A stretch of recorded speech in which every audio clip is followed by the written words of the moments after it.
Friends, big changes are coming to the garden. The plastic shed is finally out. The grass is going. And I am actually going to be mapping out all brand new pathways. A couple months ago, I posted a video about things that were not working in this back garden, and the list has grown. The list has grown exponentially, and we've sat with it for months, really thinking through how we want this space to feel and function, and we're finally at a place where we are going to start putting these plans in action. And in fact, my contractor is coming this week, which means I have a ton of work to do. So I want to walk you through what our plans are thus far, the kind of flow that we're going to be creating in this garden, what's staying, what's going, and then we're going to rip down a shed because this thing is atrocious and I'm done. Welcome to the upper garden area. I don't think I've ever shown this on YouTube. There's a first time for everything. But the reason I never show it is because it looks like this. It's terrible. It's where we go to like access the world's worst shed. In fact, like it just makes it even more painful to me. Every time I walk down to the cut flower garden, I have to get a tool out of my shed that only has one door, and it's ugly. So we are going to start transforming this space into something beautiful. Now, there are some things that are working. I actually, surprise of the century, somehow think that the tiny patio works. It gives you a destination. So come on down, because I'm going to show you what we're going to do there. Please ignore the adorable rusty treasures that I just brought home. I'll link that video in case you missed it. Here we are. This is the back patio. Now, when this was constructed, it was constructed by a previous owner, resident, and it was the best that they could do. It's a homeowner special, which there is nothing wrong with that. But this needs to be done like properly, right? You know what I mean? So there's a couple of errors with the construction here. First and foremost, the patio is level, but like just barely. And to bring it up to code, I actually want it sloped away from the foundation. Luckily for us, we're on super sandy soil, and so that's not really like a big deal with water intrusion. But I want it done properly because we want this house to continue to stand and be wonderful for years to come. So we are going to remove these small format pavers. I'm pretty sure these are like a Lowe's or a Home Depot. We will put these pavers on the curb for someone else to enjoy. And we are going to replace them with a large format paver. So think like 24 by 24, similar to what we have in the front yard. Now, the next thing that needs to happen is this was all edged in pressure treated wood, but that pressure treated wood is completely disintegrating. And so what we're going to do is we're actually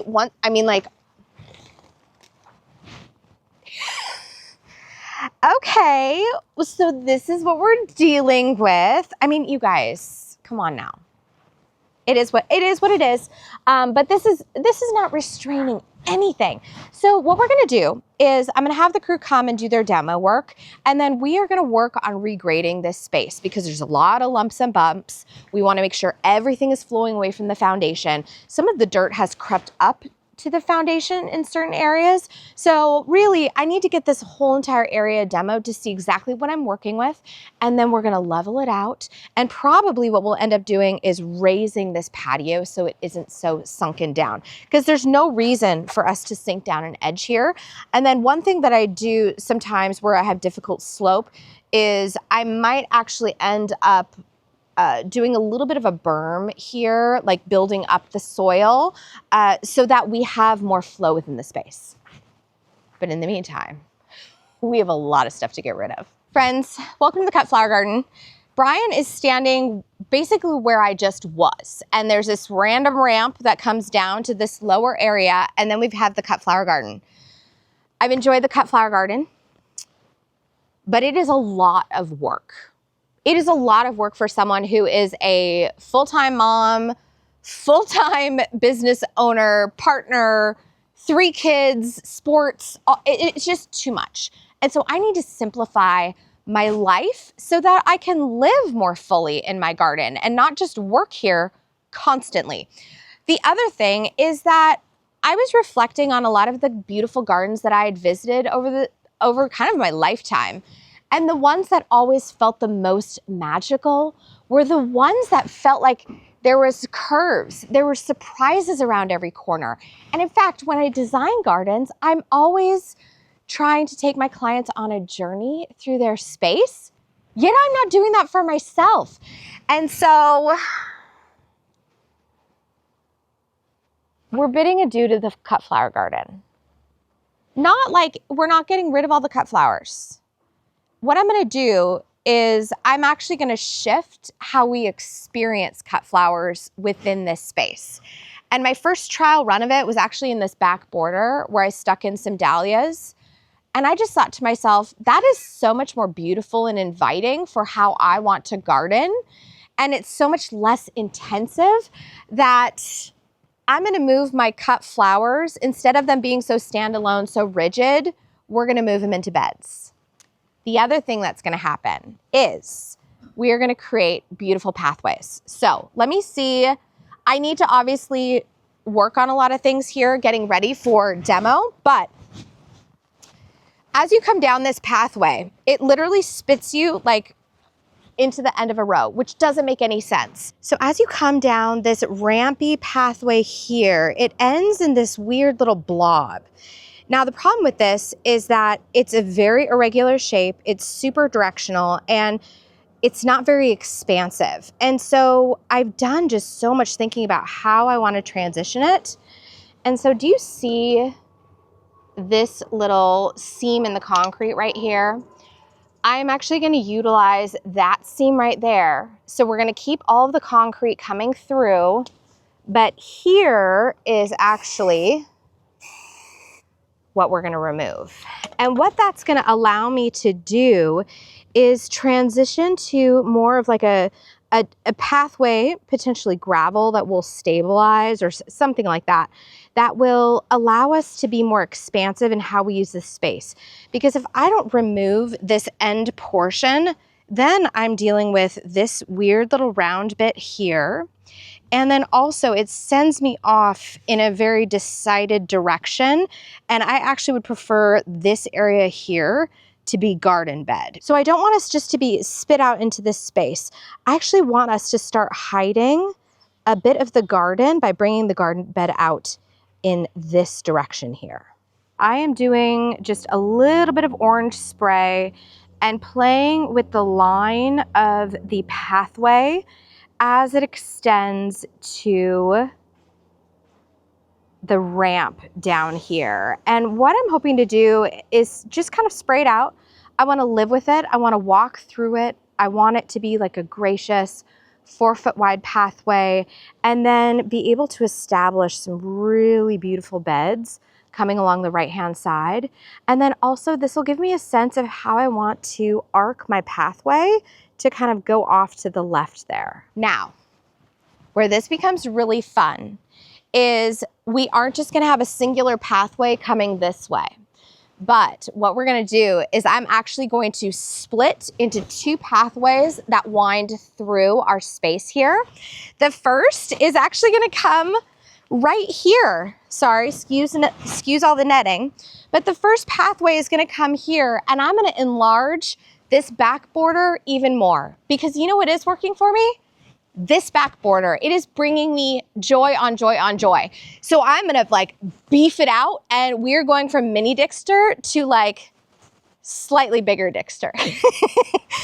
Next, as this sweeps through here, and we come up with this kind of like teardrop shape, I'm gonna mirror it by having a second pathway come through here and then weave back around and cut in front of our new shed, which is gonna be on this side of the garden. So we'll end up with this kind of cool kidney bean shape right in the middle. It's not even a kidney bean shape. It's kind of like 2 teardrops merging.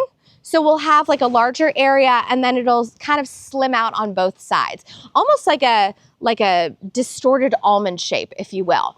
And then probably what I'll do is I'll probably put little stepping stones in the middle and maybe bring in some arches in the middle. I'm gonna really let it evolve. I'm gonna listen to my garden and what it needs. But there's certain things that this is that this garden is now calling for. It's calling for a water source. And one thing we've thought is maybe we do a little fountain area down here, maybe something really organic and bubbly. That's a thought that we're having. But regardless, we are now going to have 2 pathways coming through this garden. We are going to be taking my sweet babies and tucking them into the landscape where they can be with their flower friends. And we're gonna shift things up. Oh.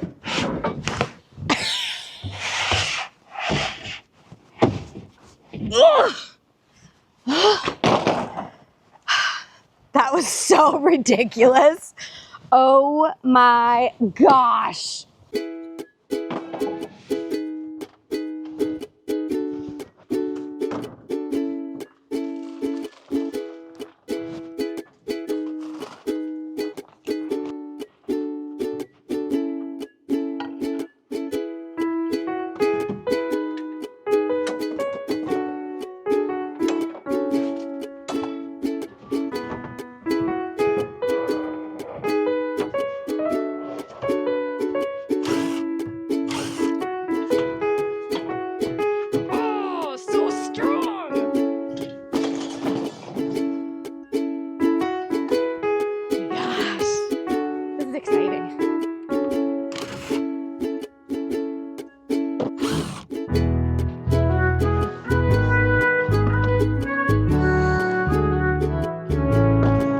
If you know anything about Seattle, it is spider season. Look at all those webs. That is so gross.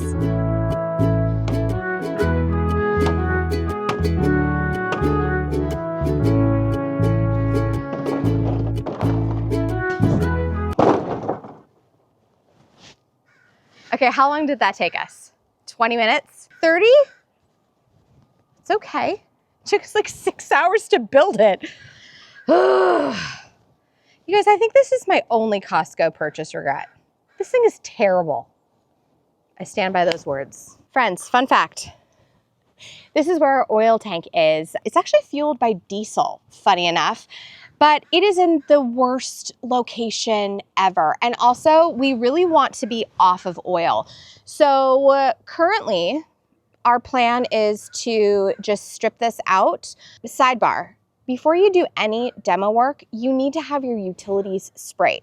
Now, we have done extensive work in this garden and have had our utilities located multiple times, so we know exactly where everything is. So don't think you can just come in here and start demo willy-nilly. You gotta know before you dig so you don't end up in trouble.